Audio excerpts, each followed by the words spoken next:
Hello, this is my bowling story. Um, I worked at that was my first job in high school. My friend got me a job at a bowling alley that he worked at, and on Saturday and Sunday morning, I would have to turn the machines off and climb from the back, and then climb in with a little like coffee can full of solvent and a steel wool pad, and there was this little wheel way in the back that was spinning always, and just put that solvent on that wheel to just get the gunk and grease and gum off that. So, because that's what grabbed the ball and sent it on the belt to send it back to the bowler. And anyway, there's 24 lanes in this alley, and I turned off all the machines. The last two I got to 23 and 24, they're already off, and so I didn't turn them off. Well, that's because they were off in front. If you turn them off in back, that was the master switch. They're off, but they had just been turned off from the front, which means they could be turned on from the front, which is what's going to happen in this story. So I'm going through, and I'm on lane 24, and unbeknownst to me, this couple in their 80s has shown up to go bowling, and I'm inside the machine, and the lady assigns them lane 24 because there's going to be league bowling in the morning, and I was on the league of, just junior high school kids, and I bowled in the league, and so she put just the guest bowlers like way off to the side. So I'm in the machine, and all of a sudden the lights come on and everything starts moving, and I just I lose my mind. I mean, so here's the bowling lane, and then like here's the where the pins get spotted, and at the very end there's a conveyor belt that will start moving and carrying the pins back, and at the back there's this wall that the pins fall into, and it's a wheel of that spins and brings the pins up, and above is this machine that the pins get put into. So there's 10 pins down, and there's 10 pins in this machine that's waiting its turn to put the next 10 pins down, and then there's a sweep that comes through and sweep the pins to the back and off the sides of the gutters. So in case you weren't sure how that worked out. So anyways, I'm on the conveyor belt at the very end off the wood, and it starts spinning me towards the back, and as the lights are coming on, and I quickly roll faster than it's spinning, I get up onto the wood, the hard deck, with my can of solvent without spilling it, and then the pins start coming down, but they come down like partially, and it's like these stalactites, coming down towards me, and then they stop, and then they go up, and then the sweep comes through and pushes me back off the wood onto the conveyor belt, and I'm hanging onto it. I'm getting conveyor belted on my side, and I'm hanging on it, and then it pulls back, and I hang on to it, pulls me back up onto the wood, and all I had to do was let the conveyor belt go up, and I could have crawled out, but I set my can I start I I set my can, and I start to crawl over, and at that same time the sweep is going up, the pins are coming down, and in front is the display panel that shows how many pins are left, and I'm like this. I get eaten. Here's the display panel, here's the sweep going up, here's the pins coming down, and the pencil's me. I just get eaten by the machine, and it grinds to a halt, and I'm just crunched. I mean, it doesn't break me, but it squeezes me pretty darn tight. And I can barely reach to touch the wood with my fingers, and I'm like kind of hold myself up so I can breathe, and but I can't yell for help because I'm so compressed. My chest is compressed, and I'm just like, I mean, that's about as deep of a breath as I can take, and I'm like, hip, hip, hip. So I'm just panting like a dog, and then I kind of look, and there's no one bowling except for there's no one there. 24 lane bowling alley, and there's this lady in her 60s at the desk, and then this couple in their 80s standing there. They're chatting away, and she assigned them lane 24, which I'm currently being eaten by, and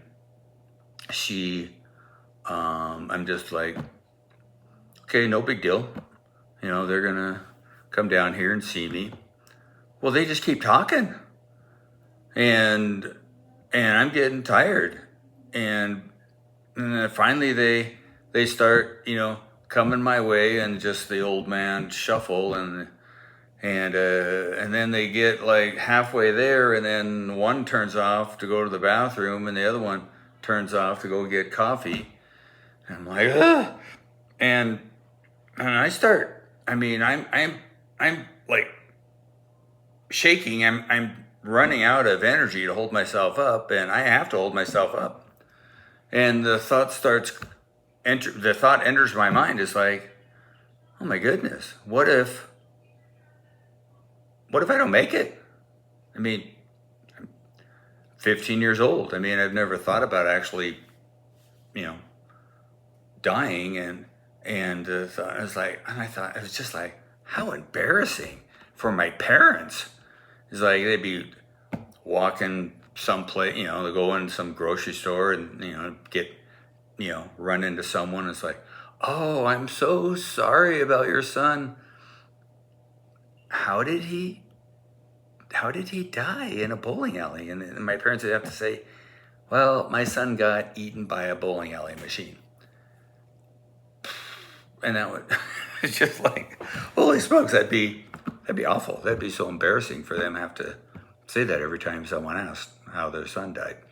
And I'm like, plus I didn't want to die, but I'm like shaking. I'm having a hard time holding myself up. And finally they get down to the, lane, and they get their shoes on, and I'm thinking, okay, but then they have to go look for a ball. And I'm like, ah, and I am just, hurting. And finally they get there, and the old guy gets up and gets ready to bowl, and I'm like, hip, hip, and I'm trying to wave so he sees me, because all of a sudden it's like, what if he throws the ball? I'm gonna get, pins are gonna go flying. I'm gonna get hit by a pin. That's gonna hurt. And he's just getting ready to go. All of a sudden, he sees something. He sees me, but he's not sure what he's seeing. And he shuffles back to his wife, and she has the glasses hanging on her neck, and she puts her glasses up, and they're talking for a bit, and now I'm just like, hip, hip. And he shuffles back up to the front desk, and I can see, and I am shaking. I've been holding myself up for like 10 minutes now, just by fingertip. Bruce Lee would be proud. And the lady behind the desk sees my head sticking out of the machine, and my arms, holding me up, and she yells. And fortunately, the mechanic was still there, and he was in the back, in the front, in the back, and he comes running out, and he just runs right towards me, straight at me, across the lanes, and he just flips a little lever on the side of the display panel, and he's able to lift the display panel up off my back, and I'm able to arch up, from my stomach down, I'm eaten by the machine, but from my stomach up, I'm free, and I just arch up. I take a deep breath. I'm like, oh, it feels so good. And he runs in the back and gets some crank, and he cranks down the sweep, and I kind of slide out, and our bodies are like Play-Doh. I mean, I don't know if you've ever fallen asleep against something hard.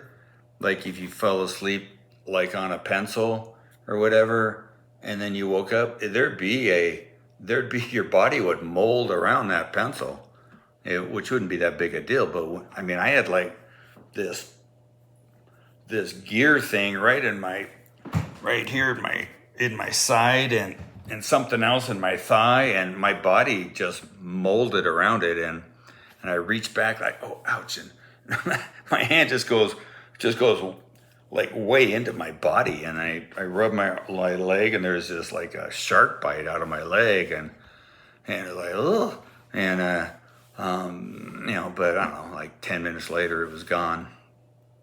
But oh gosh, the workers there, they're all like in their, I thought they're old, they're all like felt like they're all in their 50s or 60s, and they just made fun of me mercilessly for a couple weeks, and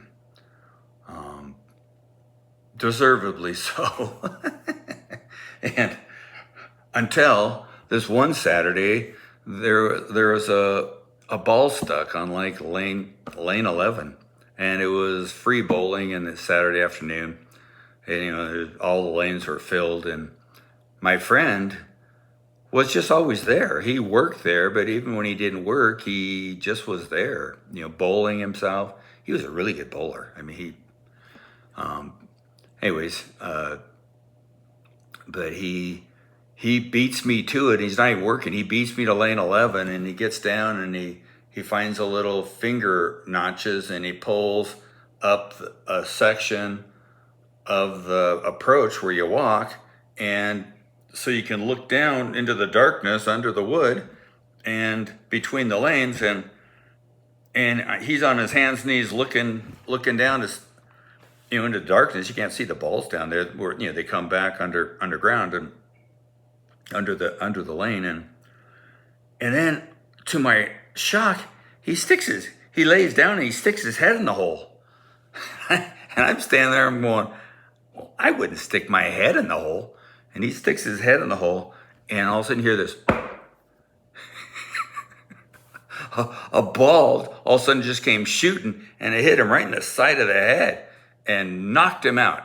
Never seen anybody get knocked out before. It was like the cartoons. His arms went out straight, like in the hole, and his head was in the hole. Like from his chest down, he was hanging in the hole, and his legs, just were straight back.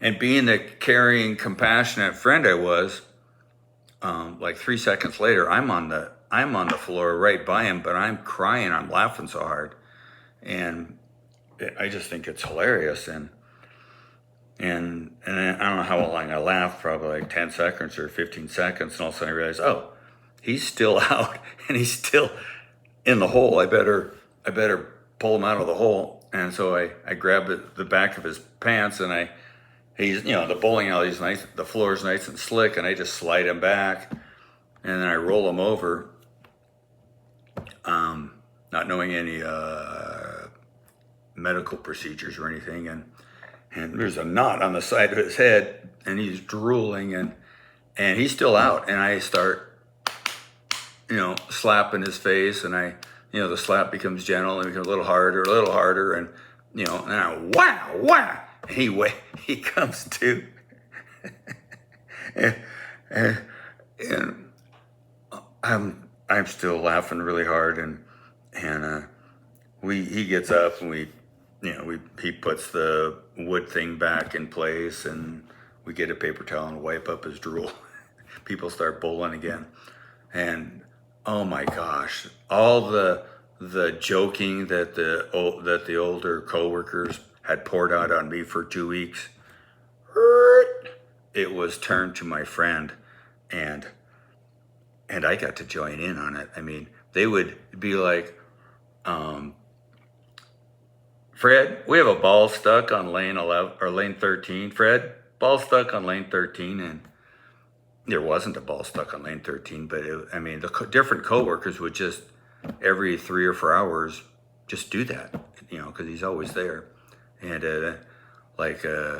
towards the end of my shift, I go, can I do it? Can I get on the speaker thing? Because I'd never gotten to do that or even thought to ask. And they just laughed and said, sure. And I'm like, Fred, we got a ball stuck on lane 3. Ball stuck on lane 3, Fred. Ball stuck, lane 3. And they just were howling. And so, anyways, Fred saved me from ridicule and by sticking his head in the hole. Anyways, here's my bowling alley story.